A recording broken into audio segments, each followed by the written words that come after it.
नमस्ते, मैं अलका ठाकुर हूं और आप सभी का अलका मेडिकल क्लासेस में स्वागत है। अभी फेस्टिवल चल ही रहा है, अभी जस्ट दीपावली खत्म हुआ है और छठ आने वाला है, तो एक्साइटमेंट एकदम नेक्स्ट लेवल की है। लेकिन इसमें भी हमें पढ़ाई तो करना है।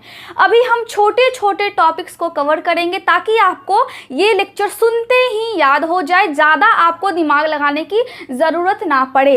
देखिए, आज हम बात करेंगे कि बहुत सारी महिलाओं के बॉडी से स्मेल आती है प्रेगनेंसी के टाइम में। तो आखिर वो जो स्मेल है वो क्यों आती है, गर्भावस्था के दौरान क्यों स्मेल आने लगती है, साथ ही पसीना भी बहुत अधिक निकलने लगता है तो क्यों निकलता है, साथ में हम क्या उपाय कर सकते हैं अगर किसी महिला को बहुत ज़्यादा पसीना आता है, बहुत ज़्यादा बीपी हाई रहने की भी प्रॉब्लम्स हो जाती है।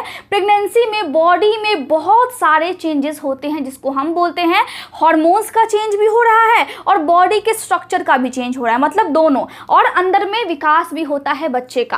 बच्चा जब तक भ्रूण है, मतलब क्या होता है, सबसे पहले अगर आप देखते हैं तो फीटस, उसके बाद तो वो बेबी में कन्वर्ट होता है जब वो जन्म लेता है तब। लेकिन जैसे जैसे उसकी डेवलपमेंट होती है, जैसे जैसे उसका विकास होता है, वैसे वैसे महिला भी कुछ कुछ फील करती है, बॉडी में चेंजेस आते हैं। जिसमें से एक चेंज है जिसको हम आज पढ़ रहे हैं, पसीना बहुत ज़्यादा आता है। तो पसीना क्यों आता है? बॉडी में, एक महिला के बॉडी में एक हार्मोन होता है जिसका नाम है एस्ट्रोजन, ठीक है। और प्रेगनेंसी के दौरान ये जो हार्मोन है इसका जो मात्रा है वो ज़्यादा हो जाता है। इस हार्मोन का मात्रा ज़्यादा होने से महिला को ज़्यादा पसीना आने लगता है, ठीक है। ये आप समझ गए। पसीना में से बदबू क्यों आती है? अब ये सोचने वाला बात है, क्योंकि पसीना में अगर हम देखें तो पसीना का कोई स्मेल नहीं होता है। बदबू तब आती है जब पसीना आपके बॉडी पे आ गया और फिर बैक्टीरिया के कांटेक्ट में वो आया, संपर्क में आ गया बैक्टीरिया की, जो कि हमारे वातावरण में मौजूद है। जैसे ही ये सब हुआ वैसे ही महिला के जो बॉडी है वो फिर स्मेल करने लगता है। अगर लंबे समय तक बहुत ज़्यादा पसीना आता है और वो पसीना बॉडी पर सूख भी रहा है, साथ में पसीना नया फिर से आ रहा है, इसका मतलब है कि आपको महसूस होगा, उस महिला को महसूस होगा कि उसके बॉडी में से बहुत ज़्यादा गंध आने लग रही है। साथ में हम ऐसा मानते हैं कि जब भी महिला का तीसरा महीना चल रहा होता है तो तीसरा महीना का जो शुरुआती हफ्ता होता है उसमें काफ़ी ज़्यादा पसीना आती है। प्रेगनेंसी के दौरान बहुत सारे मेडिसिन भी दिए जाते हैं महिला को, जिसकी वजह से भी पसीना आ सकता है। साथ में रात को नींद उनको अच्छे से नहीं आ सकता है, ये प्रॉब्लम्स होती हैं। साथ में अगर थायराइड हार्मोन ज़्यादा बनने लगता है बॉडी में, देखिए प्रेगनेंसी के टाइम में बॉडी में बहुत सारी गड़बड़ी हो जाती है, इसीलिए हम महिला को बोलते हैं, इसीलिए हम किसी भी औरत को बोलते हैं कि जब भी आप प्रेग्नेंट हो तो हर महीने अपना आप चेकअप करवाएं, डॉक्टर के संपर्क में रहे ताकि बॉडी में क्या चेंजेस हो रहे हैं, कैसा आप महसूस कर रही हैं, आप उनसे पूछें। उसके बाद आपको वो तुरंत उपाय देंगे या फिर तुरंत आप को जब वो देखेंगे तो उनको लगेगा कि मेडिसिन देना है तो फिर वो आपको मेडिसिन भी देंगे। लेकिन होता क्या है कि बहुत सारी महिलाएं ऐसी होती हैं जो डॉक्टर्स के संपर्क में नहीं रहती हैं और 8वां महीना 9वां महीना तक उनके बॉडी में बहुत सारे चेंजेस आ जाते हैं। अगर ऐसा होता है कि कुछ गड़बड़ हो गया तो फिर कॉम्प्लिकेशंस भी हो जाते हैं। बच्चा कभी कभी खराब भी हो जाता है, बच्चे में कभी कभी विकार भी हो जाता है। मतलब अगर बच्चे का विकास सही से नहीं हुआ, मान लीजिए भगवान ना करे ऐसा हो, लेकिन अगर बॉडी में चेंजेस हो रहे हैं महिला के, वो अच्छा फील नहीं कर रही है। प्रेगनेंसी में थोड़ा बहुत दिक्कत होता है, लेकिन अगर हम देखें ध्यान से तो खान पान उतना ही इंपॉर्टेंट है। बॉडी में अगर खून ज़्यादा हो जाता है किसी को तब भी पसीना बहुत ज़्यादा आता है। थायराइड हार्मोन जब ज़्यादा हो जाती है जिसको हम बोलते हैं हाइपरथायरॉयडिज्म, और ये क्या है, इसका क्या लक्षण आता है, इसमें हम उपाय क्या क्या करते हैं। थायराइड ग्लैंड हमारे यहाँ पे होती है गले में, और ये जो हार्मोन बनाती है एक तो कम बनाने लगती है कभी कभी और एक ज़्यादा बनाती है। तो जब भी महिला प्रेग्नेंट होती है और पसीना ज़्यादा आने लगता है, इसका एक कारण ये भी हो सकता है कि आपके बॉडी में हाइपरथायरॉयडिज्म की प्रॉब्लम हो, मतलब थायराइड हार्मोन कुछ ज़्यादा ही बन रही है, ठीक है। इसको मैंने ऑलरेडी डिटेल लेक्चर लिया है तो आप जा करके उस लेक्चर को देख सकते हैं। यहाँ पे हमने क्या देखा कि बॉडी में खून जब ज़्यादा बनने लगेगा, बॉडी में कितना खून होना चाहिए, लगभग एक महिला को 12 से 14, ठीक है, होना चाहिए।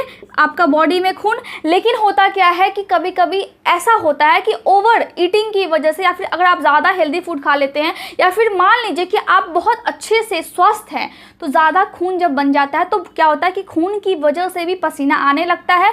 तो इसमें घबराने वाली कोई भी बात नहीं है। आप हेल्दी हैं, आप स्वस्थ हैं, लेकिन एक बार आप डॉक्टर से संपर्क कर लें और डॉक्टर के कांटेक्ट में रहें, ठीक है।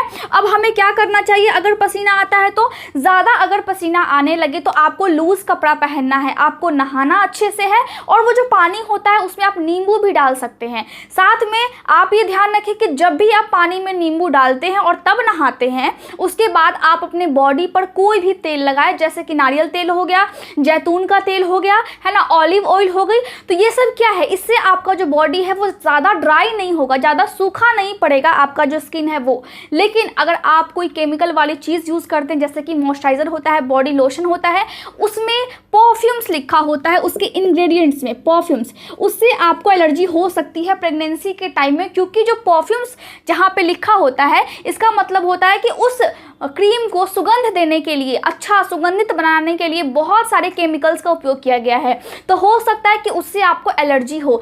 जब भी कोई महिला प्रेग्नेंट होती है तो आप वैक्सिंग से बचें, मतलब स्ट्रिप का आप लगाते हैं और फिर आप बाल को निकालते हैं।